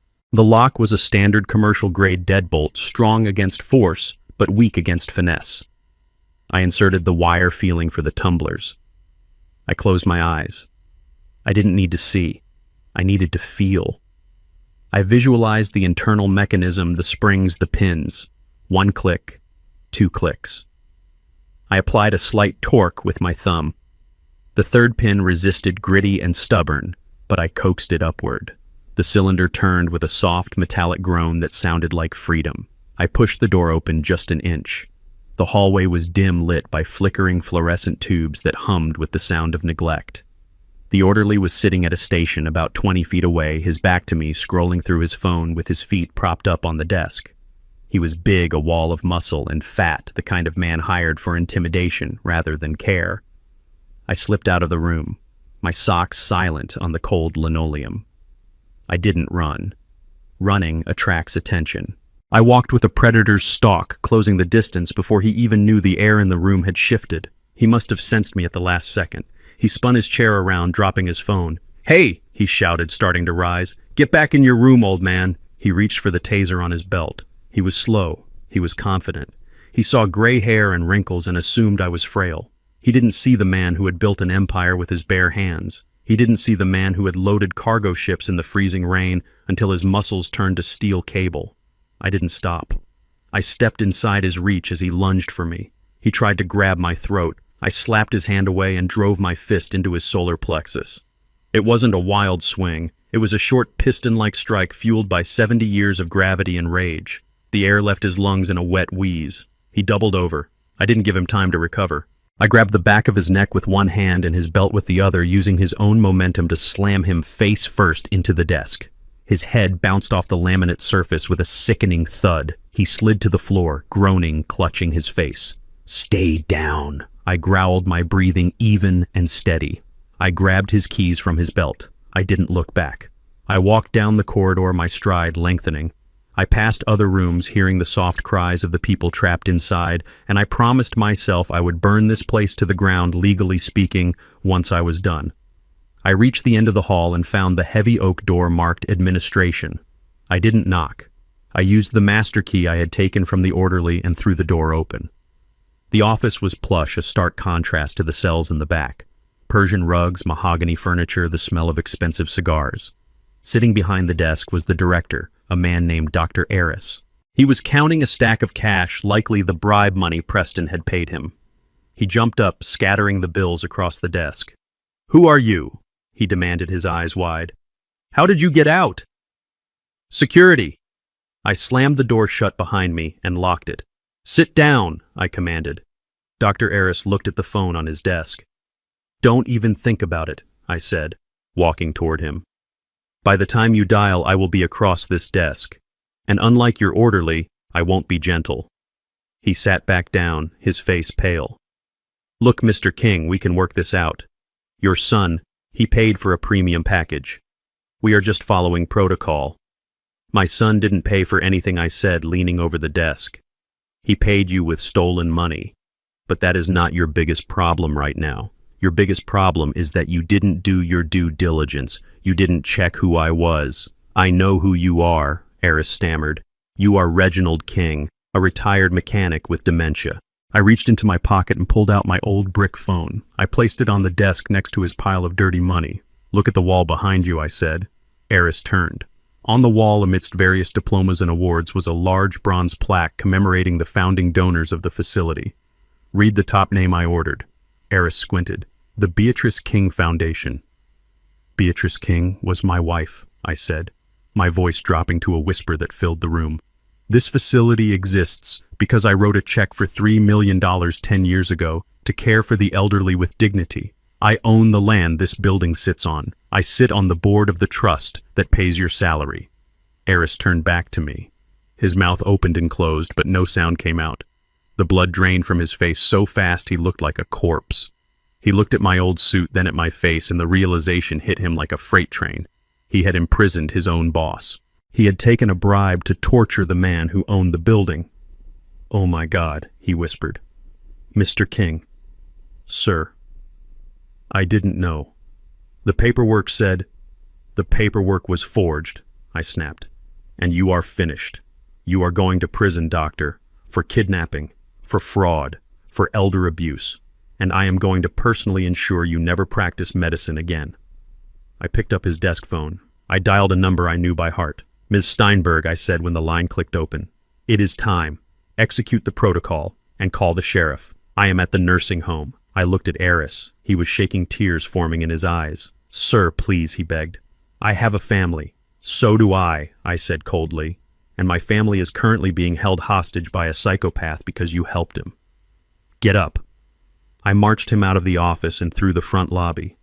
The receptionist stared in shock as I shoved the director through the automatic glass doors. We stepped out into the cool night air. The scene outside was a symphony of power. The gravel driveway was filled with vehicles, but they weren't police cars. Not yet. They were 3 black Rolls-Royce Phantoms, their engines idling with a low, menacing purr. The King Logistics logo was discreetly embossed on the doors. Standing by the lead car was Ms. Steinberg, my chief legal counsel, a woman who could cut a man in half with a contract clause. Behind her were 6 men in dark suits. They weren't just drivers, they were my personal security detail men I had hired from special forces units to protect my shipments in war zones. Ms. Steinberg stepped forward. She didn't look at Eris. She looked at me. "Mr. King," she said, handing me a fresh tablet and a clean jacket. "The sheriff is 5 minutes out. We have the warrants prepared." "Good," I said. I turned to Eris, who was staring at the fleet of cars with his jaw on his chest. "Wait here for the police," I told him. "If you move, my associates will detain you. And they are not as patient as I am." I walked to the lead Rolls-Royce. The driver, a man named Marcus, who had been with me for 15 years, opened the rear door. "Where to, sir?" Marcus asked. I looked toward the horizon, toward the woods, where my cabin stood, where my daughter was trapped, where Preston was celebrating a victory he hadn't earned. I adjusted my new jacket. I felt the strength returning to my limbs. The old man was gone. The CEO was back. "Go to my house, Marcus," I said, stepping into the leather interior. "We have to take out the trash." The air inside the cabin was thick with the smell of stale sweat and impending violence. Preston Sterling had crossed the line from desperate to deranged. He paced the small living room, a serrated steak knife gripped tightly in his sweating hand. He had ripped the phone cord from the wall. He had locked the front door. He had trapped my daughter in the very sanctuary I had built to protect her. Nia sat at the wooden dining table, her body trembling so violently the chair rattled against the floorboards. The quitclaim deed lay before her, smoothed out but stained with her tears. Preston slammed his hand down on the table, making her jump. "Sign it!" he screamed, his voice cracking with hysteria. "Sign his name. You have his power of attorney now. You can sign for him. Do it." "I can't," Nia sobbed, her hands covering her face. "It is illegal. He didn't agree to this. You had him committed." "He is gone," Nia Preston roared, leaning over her. "He is in a hole. He is never coming out. He is rotting in that cell, and he is going to die there. We are the only ones left. We need this money. The sharks are coming for me, Nia. Do you understand? They will break my legs. They will hurt you. He grabbed a handful of her hair and yanked her head back, forcing her to look at him.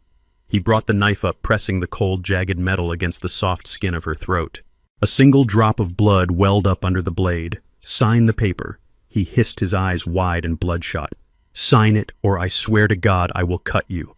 I have nothing left to lose. I will kill you and tell the police your crazy father broke out and did it. They will believe me. Everyone believes me. Nia whimpered, reaching for the pen with a shaking hand. She was going to do it. She was going to sign away her heritage to save her life. She touched the pen to the paper. At that moment, the world outside the cabin exploded with light. High-intensity beams cut through the thin curtains, flooding the room with a blinding white glare. The gravel driveway crunched under the weight of heavy, precision-engineered tires. It wasn't just one car, it was a fleet. Preston froze, the knife still pressed against Nia's throat. "Who is that?" he whispered, squinting against the light. "Is it the police?" He dragged Nia up from the chair, using her as a human shield, turning her toward the door. "Don't move," he warned her. "If they come in, you bleed." The front door didn't just open, it disintegrated. A single thunderous crash shook the foundations of the cabin as the lock, the frame, and the wood shattered inward. Splinters flew through the air like shrapnel. Two figures dressed in tactical black burst into the room. They moved with a speed and fluidity that the human eye struggled to follow. They weren't police. They were my personal extraction team men who had cleared rooms in war zones before they ever put on a suit for King Logistics. Preston tried to scream, tried to tighten his grip on the knife, but he was fighting gravity and professionals. The first guard struck Preston's wrist with a baton, a sickening crack echoing through the room. The knife clattered to the floor. The second guard swept Preston's legs, driving him into the hardwood floor face first. Nia screamed and scrambled backward, crashing into the wall. "Stay down," the guard barked, pressing a knee into the center of Preston's back.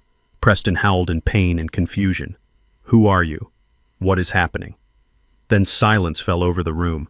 The dust from the door settled. The guard stepped aside, creating a path. I stepped through the broken doorway. I was no longer wearing the moth-eaten wool jacket or the stained work trousers. I was wearing a bespoke Italian suit, charcoal gray, cut to perfection. My shoes were polished to a mirror shine. A silk tie was knotted precisely at my throat. I didn't walk with the stoop of an old man. I walked with the upright, imposing posture of a man who commands armies. I held a gold-handled cane not for support, but as a symbol of authority. I stepped into the light of the living room. I looked at the broken vase. I looked at my terrified daughter. I looked at the man pinned to the floor, like a cockroach. "Hello, Preston," I said. My voice was calm, deep, and resonated with absolute power. Preston twisted his head, trying to see me. His eyes widened until they were almost perfectly round. He blinked, trying to reconcile the image of the ragged old man he had thrown into a van with the Titan standing before him. "Reggie," he gasped. "How? You were in the home. You are broke." I walked over to him. The sound of my expensive shoes on the wood was sharp and distinct. I stopped inches from his face. I looked down at him with cold indifference. "I am not Reggie," I said. "Reggie was a character, a test, and you failed." I signaled to the guards. They hauled Preston up to his knees, forcing him to look at me. He was shaking sweat and snot running down his face. He looked at the suit.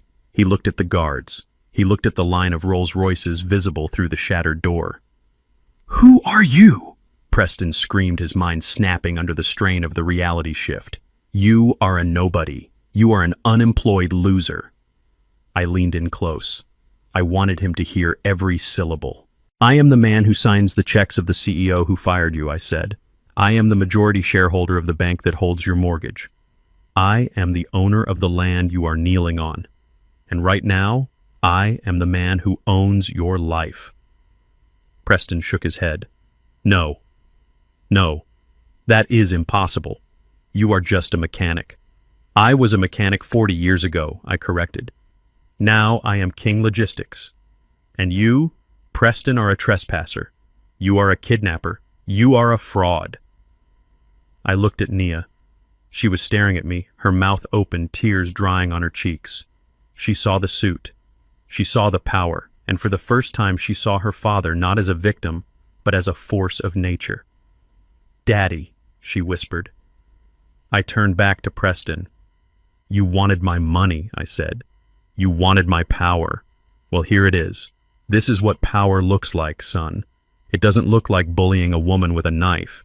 It looks like ending a man's entire existence without raising your voice. I motioned to Ms. Steinberg, who stepped into the room holding a tablet. Show him, I ordered. She held the screen in front of Preston's face. It showed a live feed of his secret warehouse being raided by the FBI. It showed his bank accounts being seized.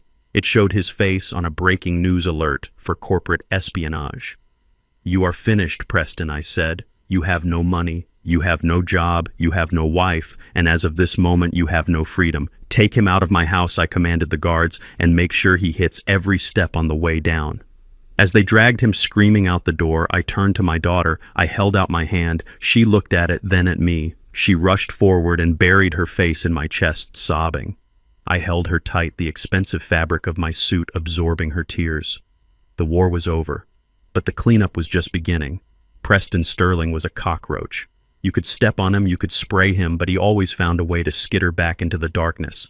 I thought the FBI raid on his digital life would be the end of it, but I underestimated the blindness of a mother's love. His parents, decent people who had no idea their son was a monster, mortgaged their retirement home to post his bail.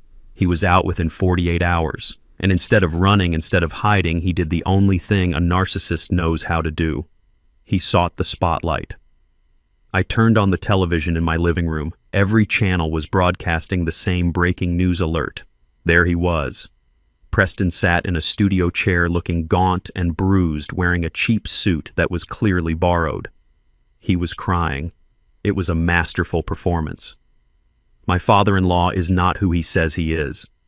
Preston sobbed to the interviewer, a woman known for her sympathy pieces. He claims to be a businessman, but he is a criminal mastermind. He has connections to the underworld. He kidnapped my wife. He is holding her hostage in that cabin right now. Those men in black suits aren't security. They are his hit squad.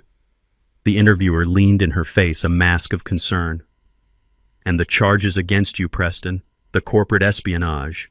Fabricated, Preston insisted, wiping a tear. He hacked my computer. He planted the evidence. He has billions of dollars. He can buy the police.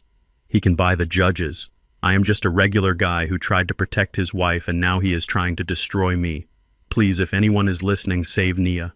Save my wife. The public ate it up. Social media exploded. Within an hour, there were hashtags trending. Justice for Preston. Free Nia. A crowd began to gather at the gate of my property. They held signs. They shouted threats. They called me a monster. They didn't see a father protecting his daughter. They saw a rich villain crushing a poor boy. I turned off the TV. I looked at Nia. She was sitting in the corner, shaking her head in disbelief. He is good, she whispered. He is so good at lying. He is desperate, I corrected. And desperation makes men careless. I picked up my phone. Ms. Steinberg, I said, set up the stage. We are going live in 30 minutes. I walked out onto the porch. The crowd at the gate was growing. News vans were pulling up their satellite dishes, extending like hungry necks. I didn't hide. I didn't retreat. I signaled to my security team. They opened the main gate. Let them in, I ordered. The reporters rushed up the driveway, cameras rolling, microphones extended. They expected a confrontation. They expected a fortress. What they found was a 70-year-old man standing on the porch of a humble cabin holding his daughter's hand. Behind me, my team had set up a massive LED screen. It looked out of place against the weathered wood of the cabin, a monolith of technology in the wilderness. Mr. King, a reporter shouted, "Is it true you are holding your daughter hostage?" I didn't answer. I simply pointed to the screen. The image flickered to life. It wasn't a pre-recorded video. It was a live feed. The timestamp in the corner marked the seconds ticking by in real time. The location was a nondescript warehouse in the industrial district, a property Preston had rented under a shell company 3 years ago. Everyone watched. The reporters fell silent. On the screen, heavily armed federal agents were cutting through a metal door with a blowtorch. Sparks flew. The door fell inward with a crash. The agents stormed inside their flashlights, cutting through the gloom. The camera followed them. It swept across rows of metal shelving.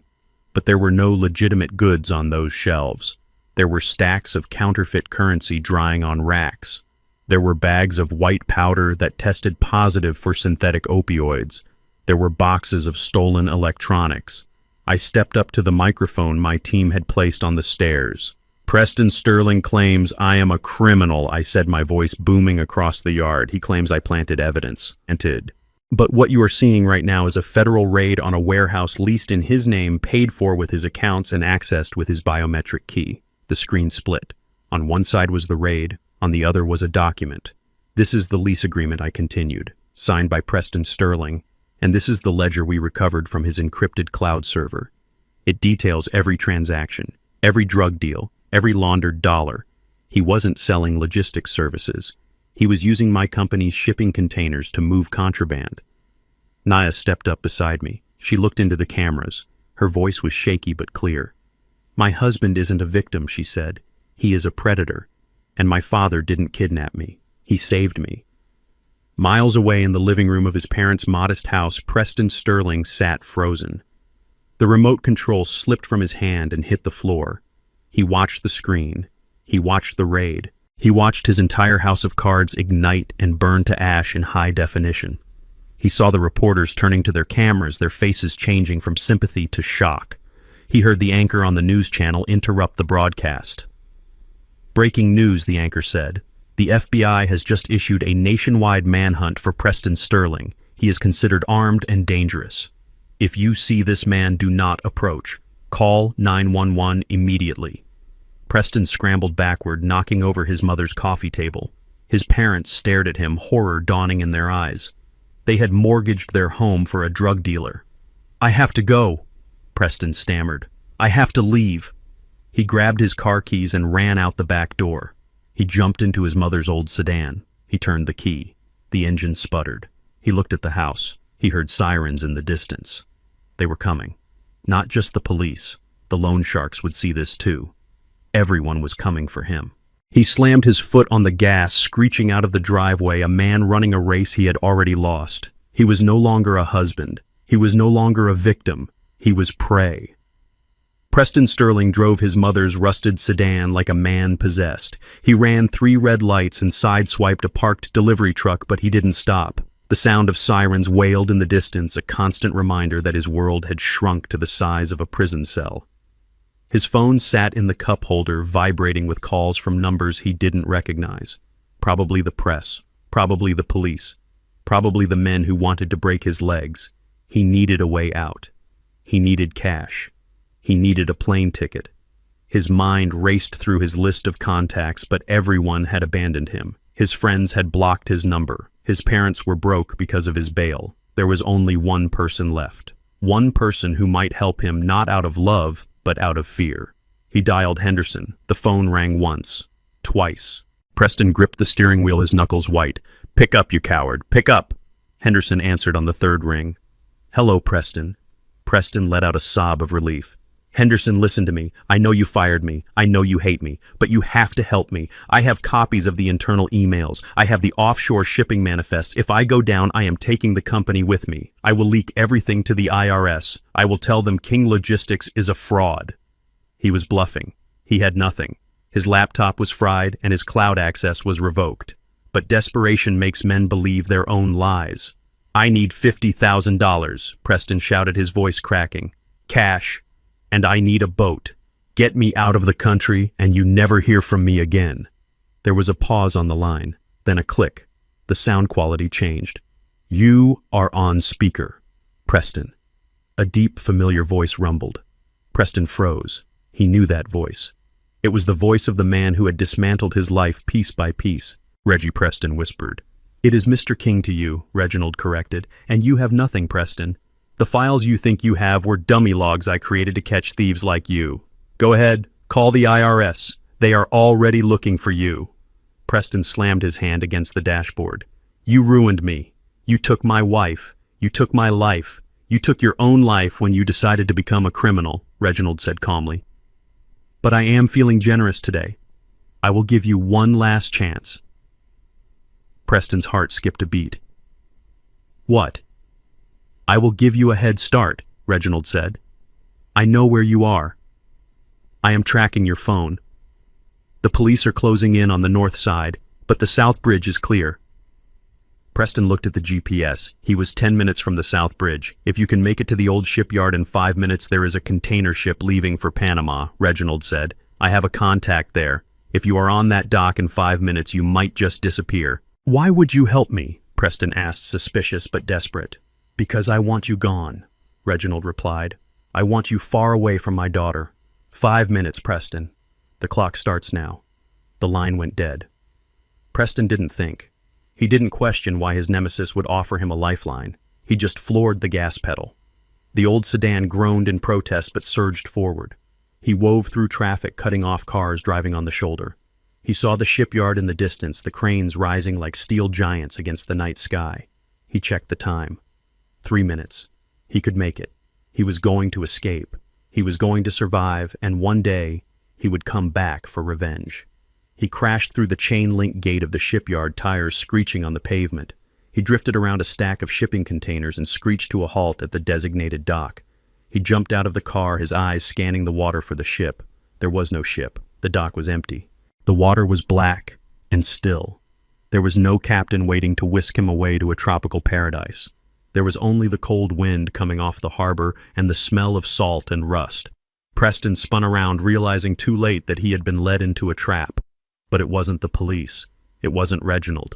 Parked in the shadows of a container stack was a matte black luxury sedan. The headlights flicked on, blinding Preston. 2 men stepped out. They weren't wearing uniforms. They wore expensive leather jackets and moved with the casual confidence of violence. One of them was holding a baseball bat. Preston knew them. He knew them from the back rooms of the casinos. They were the collection agents for the loan sharks he owed $200,000 to. Well, well, well, the man with the bat said, smiling. Look who decided to show up. We got a tip you might be coming here. Preston backed away, his hands raising in surrender. No. No, please, I can pay. I just need time. You are out of time, Preston, the man said, slapping the bat against his palm. You have been dodging us for months, and now we see on the news you are trying to leave town. That is bad for business. Reggie set me up, Preston screamed. He sent me here. The man shrugged. We don't know who Reggie is. We just got an anonymous text with a location, and here you are. Preston turned to run, but he was slow and tired. The second man tackled him before he could reach the car. He hit the concrete hard, the breath leaving his lungs. He rolled over, trying to crawl away, but the man with the bat was already standing over him. This is going to hurt, the man said simply. The first blow broke his kneecap. Preston screamed a sound that echoed across the empty shipyard. The second blow took the air from his ribs. He curled into a ball, trying to protect his head, sobbing, begging for mercy. But there was no mercy in the underworld. He had borrowed money he couldn't pay, and now he was paying with his flesh. He didn't know how long it lasted. It felt like hours. It was probably only minutes. He lay in a pool of his own blood, his body broken, his expensive dreams reduced to a pulp. He looked up at the sky, his vision blurring. He thought he was going to die. Then he saw the flashing lights. Red and blue strobes bounced off the shipping containers. Sirens wailed, drawing closer. The thugs heard them too. They looked at each other. Cops, the man with the bat said. Let us go. They dropped the bat and ran, disappearing into the shadows of the shipyard. They left Preston lying on the cold concrete, broken and alone. Preston watched the police cruisers skid onto the dock. Officers jumped out, guns drawn, shouting commands. Freeze! Show me your hands. Preston couldn't show his hands. One of his arms was shattered, but he tried. He tried to lift his head. He looked at the officers, not with fear, but with absolute gratitude. Help me, he wheezed, blood bubbling on his lips. The officers approached cautiously. They saw the condition he was in. They lowered their weapons slightly, but kept them trained on him. Preston Sterling, you are under arrest, one officer announced, moving in to cuff him. Preston started to laugh. It was a wet, gurgling sound. He was going to prison. He was going to lose his freedom. But prison had walls. Prison had guards. Prison was safe from the men with the bats. Thank you, he whispered as the officer snapped the handcuffs onto his wrists. Thank you. Please take me. Take me away. Lock me up. Just don't let them come back. They dragged him to the squad car. He didn't fight. He didn't argue. His limp body was loaded into the back seat. As the car drove away, Preston looked out the window. High up on a crane overlooking the dock, he thought he saw a silhouette. A man in a suit watching. A man with a cane. Reggie, he thought. You won. He closed his eyes and let the darkness take him, terrified of what awaited him when he woke up, but grateful that for tonight the beating was over. He had wanted a life of luxury. Instead, he had earned a life of survival, and he knew deep down that he deserved every second of it. The smell of antiseptic in the private hospital room was sharp and cold, a stark contrast to the warmth of the summer afternoon outside the window. Nia lay in the bed, looking small and fragile against the white sheets. Her face was pale, her eyes swollen shut from days of crying. She was recovering from severe dehydration and nervous exhaustion, the physical toll of having her life dismantled in front of the entire world. I sat in the chair next to her bed, a paring knife in my hand, carefully peeling a red apple in one long, continuous strip. The rhythmic sound of the blade against the fruit was the only noise in the room. I didn't speak. I didn't lecture. I just sat there being the father she had forgotten I could be. Nia shifted, wincing as she pulled herself up. She looked at me, then quickly looked away, staring at her hands resting on the blanket. Her shame was a physical weight in the room, heavy and suffocating. "You should hate me," she whispered, her voice raspy. I sliced a piece of apple and offered it to her. She shook her head. "I don't hate you, Nia," I said softly. "I signed the papers. Dad." She choked out, tears leaking from her eyes. "I signed the papers to lock you away. I let them drag you out of your own home. I chose him. I chose a monster because he bought me nice things and told me I was pretty. I am so stupid. I am so sorry." She covered her face with her hands, her body shaking with sobs. It was the apology I had been waiting for, but it brought me no joy. Seeing my daughter broken wasn't a victory. It was a tragedy I had failed to prevent. "You were not stupid, Nia," I said, placing the knife on the table. "You were blinded. Love does that. It puts a filter over the world. You saw what you wanted to see. You wanted a fairy tale, and Preston was a very good storyteller. But you knew she cried. You knew the whole time. Why didn't you stop me sooner? Why did you let it go this far?" I leaned forward, resting my elbows on my knees. "Because you wouldn't have listened. If I had told you Preston was a thief 6 months ago, would you have believed me? Or would you have called me a jealous old man? If I had bailed you out every time you hit a wall, would you have learned to climb it? You had to see his true face, Nia. And unfortunately, monsters only show their true faces when they think they have won." Nia looked at me, her eyes searching mine for an answer to the question that had been haunting her since the wedding. "Why did you hide it, Dad?" she asked. "The money? The company? Why did you live like that? If I had known you were a billionaire, none of this would have happened." "That is exactly why I hid it," I replied firmly. I stood up and walked to the window, looking out at the city skyline. "When your mother died, I realized something terrifying. I realized that I could buy anything in the world, but I couldn't buy character. I couldn't buy loyalty, and I certainly couldn't buy love. I watched my friends, other wealthy men, raise children who became spoiled, entitled brats. They married people who loved their bank accounts, not their hearts. I didn't want that for you." I turned back to her. "I wanted you to be loved for who you are, Nia, not for being the heiress to King Logistics. If I had flashed my money, Preston would have still married you. In fact, he would have married you faster. He would have been the perfect son-in-law. He would have smiled and nodded and waited patiently for me to die so he could inherit the empire. You never would have known he was a snake until it was too late. By hiding who I was, I forced him to show who he was. He didn't think you had a safety net, so he treated you like you were disposable. That is how you measure a man, Nia. You don't look at how he treats a CEO. You look at how he treats a person who can do absolutely nothing for him." Nia absorbed my words. The realization washed over her. The poverty had been a filter, a test that Preston had failed spectacularly. "He never loved me," she whispered, the truth finally settling in her heart. "He just wanted a way in, and when he thought the door was closed, he tried to break it down."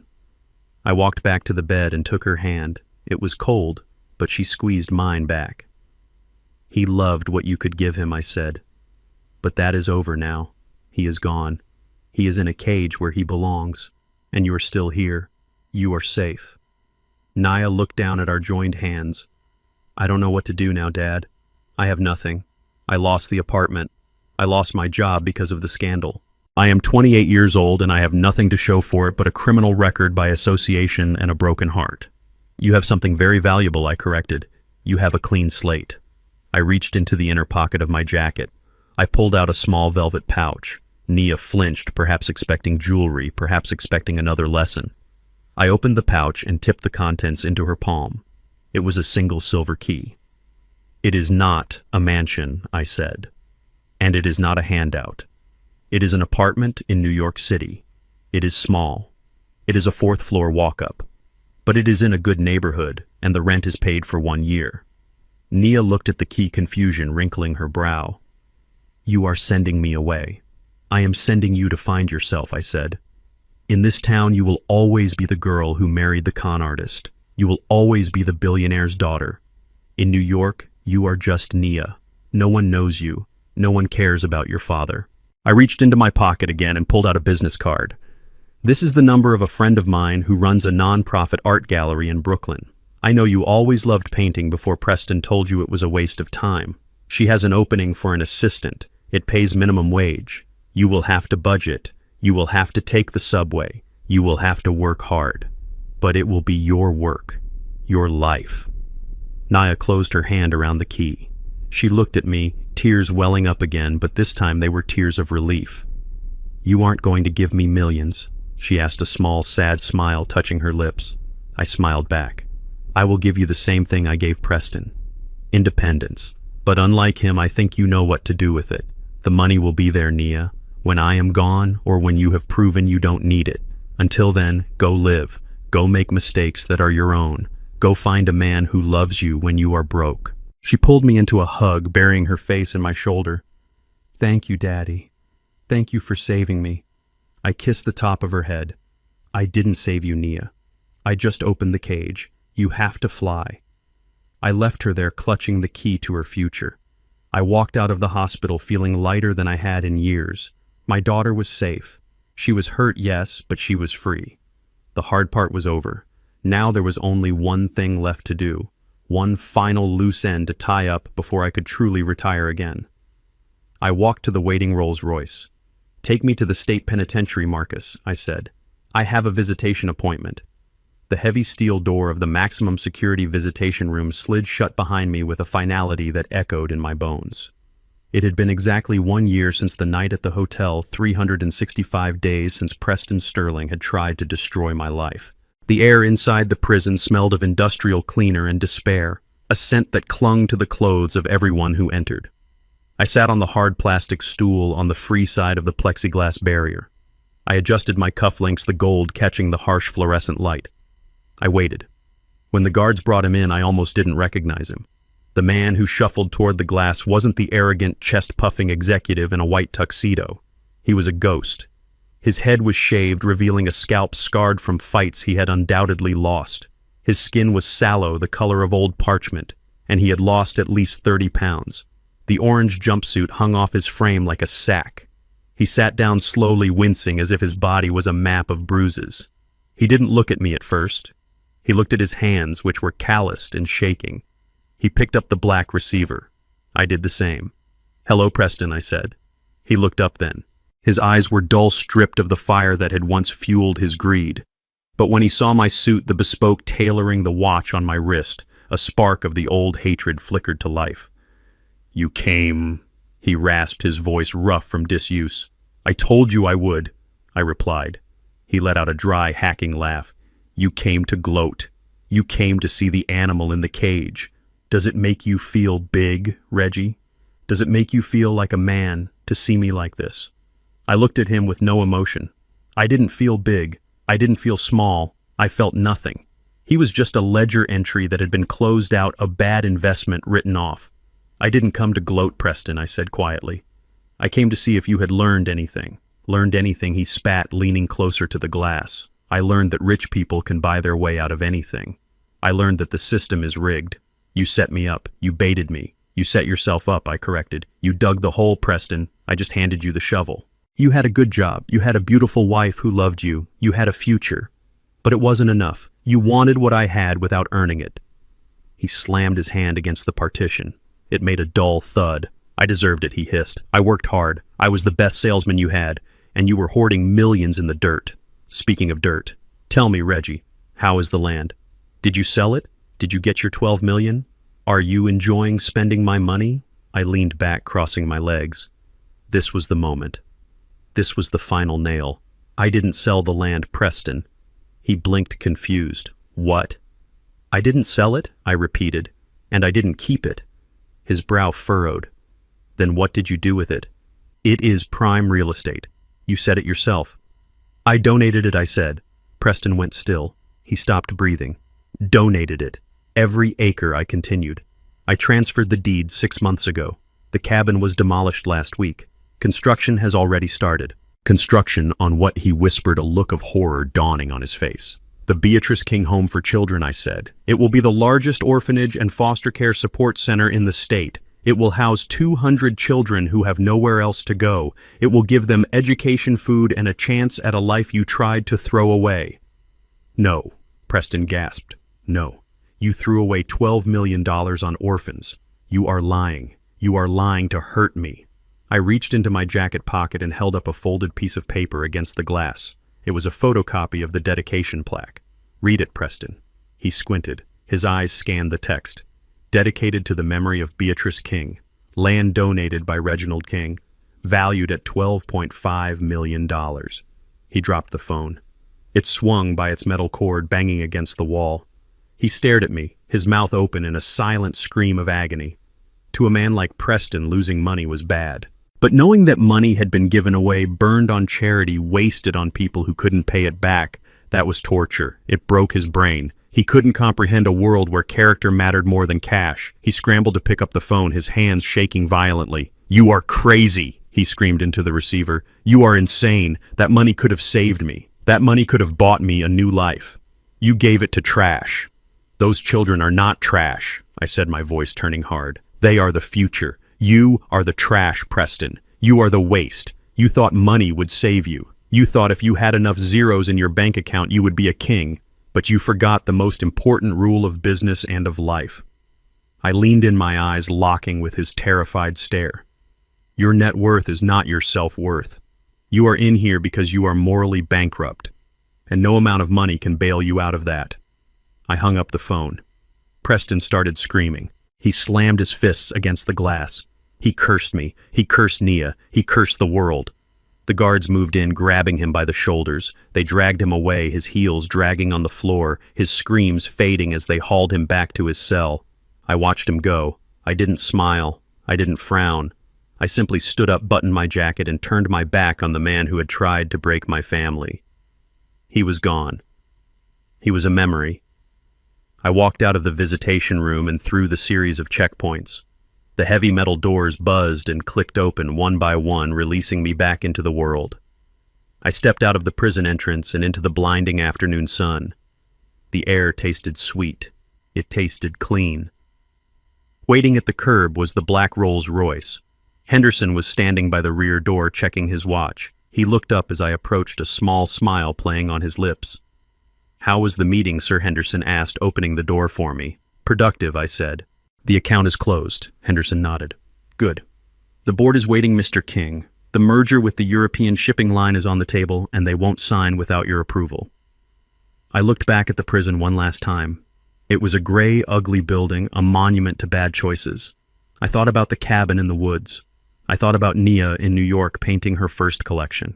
I thought about the orphanage rising from the dirt. I turned away and stepped into the car. The leather seat was cool and comfortable. "Let us go, Henderson," I said. "We have work to do." The car pulled away, gliding silently down the highway. I took out my phone, the new smartphone Nia had insisted I buy so we could video chat.